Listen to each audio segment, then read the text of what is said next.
Hello everyone, good afternoon. সকলে কেমন আছো? আশা করছি ভালো আছো। আমরাও কিন্তু মোটামুটি আছি। আয়ুষ অ্যাডারেস মমস ব্লগে একটি নতুন ব্লগে তোমাদের সকলকে জানাচ্ছি অনেক অনেক অনেক অনেক ওয়েলকাম। আমাদের তরফ থেকে অনেক অনেক ভালোবাসা। তো প্রথমে বলি, তোমাদের সকলকে নতুন বছরের অনেক অনেক শুভেচ্ছা। সবাই ভালো থেকো, সুস্থ থেকো, সাবধানে থেকো। আর নতুন বছর সকলের খুব খুব ভালো কাটুক। আর জানি না ভিডিওটা কবে পোস্ট করবো, যাই হোক এখন হচ্ছে রান্নাবান্না বসাবো। আর আজকে অনেকটাই বেলা থেকে ভিডিওটা স্টার্ট করছি, উঠেছি কিন্তু অনেকটাই টাইম হয়ে গেছে। মোটামুটি সমস্ত কাজ কমপ্লিট করে তারপর আর কি ভিডিওটা স্টার্ট করছি। আর এখন হচ্ছে ছেলেকে স্নান করাবো। এখন কিন্তু ঘড়িতে 12:30 মতো বাজে। ওই দেখো ঘড়িতে এখন 12:30 মতো বাজে। আর এখন আমি রান্নাবান্নাও বসাবো, তার আগে ছেলেকে একটু স্নান করাবো। ওকে বললাম চল বাবা তোকে আগে স্নান করিয়ে দিই, তো ছেলেটা স্নান করলো না, তাই এখন ওকে আগে স্নান করাবো, তারপর আমি রান্না বসাবো। তো চলো আগে দেখাই তোমাদের কি কি রান্না বান্না করবো। দেখো বাজার চলে এসছে, বর এসে বাজার দিয়ে গেল। এগুলোর মধ্যে না আজকে আমি কিছুই রান্না করব না। রান্না কি করব তোমাদের দেখাচ্ছি। এখানে আজকে করব বেগুন ভাজা, আমি খাই না, এটা সম্পূর্ণ বাবার জন্য করব। আর এখানে করব হলো উচ্ছে ভাজা।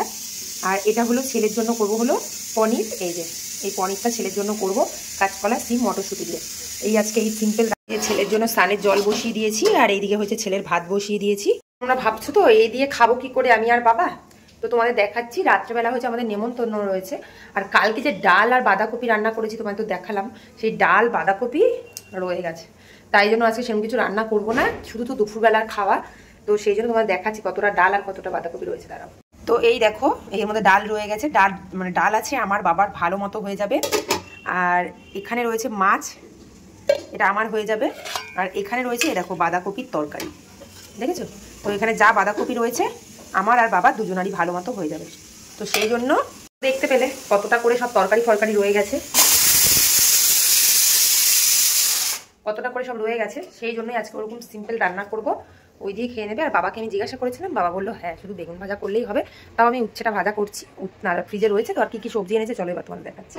মনে দেখো এখানে আলু এনেছে। আলুটা না একদমই শেষের মধ্যে চলে গেছিলো, মানে শেষ হয়ে গেছে বলতে পারো। আর এইখানে এনেছে হলো ছেলের জন্য লেবু এনেছে, মৌসুমি লেবু, এই যে। আর এইখানে এনেছে হলো, এগুলো সব ঠাকুর ঘরে ফ্রিজে নিয়ে রাখবো, তো সেই জন্য আর প্যাকেট থেকে বার করছি না, কারণ আমাদের এই ফ্রিজটার মধ্যে না মাছ ফাছ রাখা হয়, আর জন্য ঠাকুর ঘরে ফ্রিজে নিয়ে রাখবো। তো ফুলকপি এনেছে, তো এখানে দেখো গাজর এনেছে, বিনস এনেছে, লঙ্কা এনেছে, তো এই এনেছে এই সবজিগুলো এনেছে। আর কালকে সিম এনেছিল, টমেটো এনেছিল। তো মোটামুটি এখন ফ্রিজে অনেকটাই সবজি আছে, ফ্রিজে মূলও রয়েছে, কিন্তু মূলগুলো খুব একটা ভালো না। যাই হোক চলো আমি চটপট করে ছেলেটাকে স্নান করিয়ে রান্না করে দিই। ছেলেটা চলো পরে আবার রান্না করে পরে আবার তোমাদের সামনে আসছি, কেমন? ডালটা তো ফ্রিজ থেকে বের করেছি, বের করে একটু জাল দিয়ে মানে ফুটিয়ে রাখছি, কারণ এত ঠান্ডা ঠান্ডা তো খাওয়া উচিত না। তো এই যে ভালো করে ফুটিয়ে একটা আলাদা বাটিতে আর কি ঢেলে রাখবো। তো ভালো করে ফুটে গেছে, এবার একটা আলাদা বাটিতে ঢেলে রাখবো। তো একটা আলাদা বাটিতে ঢেকে রেখে দিলাম। এই বাঁধাকপিটা একটু গরম করতে বসাবো। তো এই যে বাঁধাকপিটা বসিয়ে দিলাম।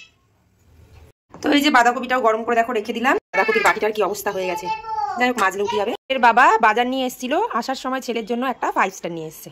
ছেলে তো এটা দেখে ভীষণই খুশি। স্টার আমার ছেলেটা খায় না আসলে, 5 স্টারটা কি বলতো দাঁতের মধ্যে লেগে যায়, তো সেই জন্য ও আর কি খেতে একদমই পছন্দ করে না। এটা আমার পেটে মনে হচ্ছে যাবে, আর আমার পেটে যদি না যায় তাহলে আমার বরের পেটে যাবে। তো তাছাড়া আমার ছেলে আর খাবে না। তুমি খাবে এটা? খাবে? ও বলছে খাবে, কিন্তু ও একটুও খাবে না। যখন দেখবে হ্যাঁ ও দাঁতে লেগে যাচ্ছে তখন আর একটুও খাবে না। ঠিক আছে চলো ঝটপট করে রান্না করে নিই, পরে আবার দেখা হচ্ছে। এই যে আমার সন্তা বাবার স্নানটা হয়ে গেছে, সন্তা বাবাকে স্নান করে রেডি করে দিয়েছি। বললাম তুমি এখন একটু খেলা করো, দেখি দেখি মুখটা একটু দেখি। তুমি স্নান করেছো বাবা? ও একটা সক্স পরানো হয়নি বাবা, মেঝে প্রচন্ড ঠান্ডা, একটা সক্স পরতে হবে। ওঠো ওঠো ওঠো, ওখান থেকে ওঠো। স্নান করানো হয়ে গেছে, আর এখন আমি দুটো সক্স পরিয়ে দিই, হোয়াইট কালারের সক্সগুলো পরিয়ে দিই। এই সক্সগুলো না ভীষণই ভালো, আমার ননদ আমাকে দিয়েছিল, মানে ওর পিসিমণি ওকে দিয়েছিল এই সক্সগুলো। তো সেই ছোটোবেলায় দিয়েছিল, এই নিয়ে টানা 3 বছরও ব্যবহার করবে সক্সগুলো। খুবই ভালো সক্সগুলো, এখনো পর্যন্ত হচ্ছে, কিন্তু সামনের বছর মনে হয় আর হবে না। যাই হোক চলো ঝটপট করে সক্সটা পরিয়ে দিই।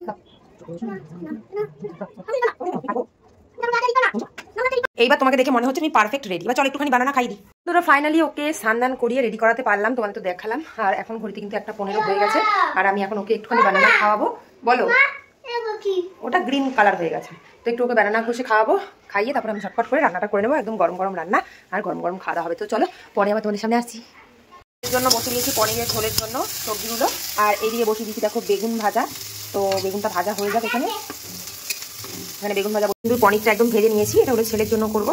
হয়েছে গান হচ্ছে, তাই জন্য দেখো আমার সোনাটা নাচ করছে। ওই দেখো ওই দেখো, ওইলে বাবা, করো নাচ করো নাচ করো, শোনা আমার গান শুনতে খুব ভালোবাসে, জানো তো। কি হলো কি হলো কি হলো? এদিকে কিন্তু দেখো বেগুন ভাজাটা হয়ে গেছে। এখানে দিয়ে দিয়েছি উচ্ছে ভাজা। এখানে উচ্ছে ভাজাটা হোক, পনিরের ঝোলে আর কি মশলা দিয়ে দিয়েছি, জিরে আর আদা দিয়ে দিয়েছি। তো এটা হোক, আর একটা লঙ্কা দিয়ে দিয়েছি। তো মোটামুটি তোমার দুটোর মধ্যে আমার রান্না বান্না সব কমপ্লিট হয়ে যাবে। এই দেখো এখন বাজে ঘড়িতে 1:30, দুটোর মধ্যে রান্না বান্না হয়ে যাবে। আর আমার ছেলে দিকে দেখো লেবুগুলোকে সব খুলে খুলে নিয়ে বসে বসে কি করছে।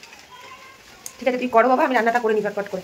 ফুলকপি আছে, ফুলকপি একটা গোটা আছে, ভাবছি এটা অনেক দিনের কপি, ভাবছি একটু পকোড়ার মতো করে নেবো, দেখি যদি সময় হয় তাহলে আর কি পকোড়া করে নেবো এটা দিয়ে।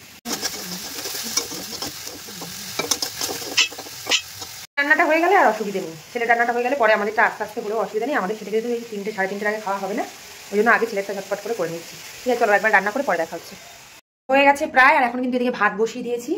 এ দেখো ভাত হচ্ছে, তো ভাতটা হয়ে যাক আস্তে আস্তে। আর চলো তোমাদের দেখো পনির করেছি এখানে একদম হালকা পাতলা, অল্প তেল দিয়ে মশলা দিয়ে। আর এখানে আছে এই যে উচ্ছে ভাজা করেছি গোল গোল করে, আর এটার নিচে তো বেগুন ভাজা আছে, ওটা দেখালাম না, ওটা দেখিয়েছি তোমাদের। ফুলকপি দিয়ে ফুলকপির পকোড়া করবো, আর করবো না কারণ আলু সিদ্ধ দিয়েছি, গরম গরম ভাত একটু আলু সিদ্ধ দিয়ে দিতে ইচ্ছে করলো, তো আলু সিদ্ধ দিয়ে দিলাম। আলু সিদ্ধ, বেগুন ভাজা, তারপর উচ্ছে ভাজা, বাঁধাকপি, ডাল, মাছ সবে হয়ে যাবে, আর কিছু করবো না। তো চলো জামা কাপড় কেচে রেখেছি, জানো তো দেখো কতগুলো জামা কাপড় কেচেছি, এখন এগুলো মেলবো। আর আমার ছেলে দিকে কি করছে দেখো, ওনার কোনো কাজ নেই, দেখো কি করছে। আজকে ঘরে জানলাগুলো দিতে ভুলে গেছি, চলো ঘরে জানলাগুলো ঝটপট করে দিয়ে নিই, দিয়ে পর্দাগুলো টেনে দিই। তো ওই ঘরে যাবো, তাই ওই ঘরে গিয়ে ওই যে ফ্রিজে সবজি রাখবে, ওই জন্য দেখো এখানে সবজির প্যাকেটটা নিয়ে নিয়েছে। চলো এই জামা কাপড়গুলো মেলে আসি, আর ওই সবজিগুলো ফ্রিজে ঢুকিয়ে আসি, পরে দেখা হচ্ছে। একবারে খাওয়া দাওয়া করে ছেলেকে খাই দাই, পরে যদি সময় পাই অবশ্যই তোমাদের সামনে আসবো। এখন আর আসবো না, একটু ঝটপট করে কাজগুলো সেরে নিই, কেমন? সমস্ত কাজ কমপ্লিট করে এখন কিন্তু ঘড়িতে 4টে মতো বাজে। তো ছেলেকে বললাম একটু ঘুমো, বিকেল হয়ে যাচ্ছে, তবু দেখো ওর চোখে ঘুম নেই, ও মশারি গুঁজতেই ব্যস্ত। যাই হোক এখন আমিও একটু শোবো। তারপর ঘুম থেকে উঠেই রেডি হয়ে সংসারের সমস্ত কাজ বাজ করে চলে গেছিলাম বার্থডে পার্টিতে। আর বার্থডেটা ছিল আমাদের বাড়ির পাশেই। কার বার্থডে তোমরা ভাবছো তো?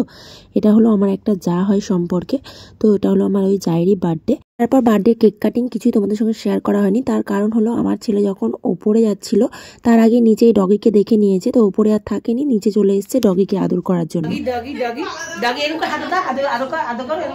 নেবা তুমি ডগি নিয়ে যাবা, বাড়ি নিয়ে যাবা? আচ্ছা তাহলে চলো বাড়িতে নিয়ে যাই। কোথায় ঘুমাবে তাহলে ও? কোথায় ঘুমাবে নিয়ে গেলে? ডগি নিয়ে গেলে কোথায় ঘুমাবে? ও আমি সোফা, দেখো বিছানা থেকে আমাকে সোফায় ঘুমাতে বলছে, ওকে নিয়েও বিছানায় ঘুমাবে, তুমি ভাবো।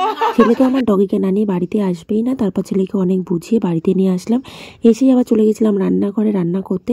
তার কারণ বাবা তো বার্থডে পার্টিতে যায়নি, তাই জন্য বাবার জন্য রুটি করেছিলাম। তো চলো আজকে ভিডিওটা আমি এখানেই এন্ড করছি।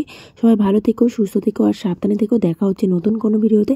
ততক্ষণ সবাইকে tata, bye bye, good night.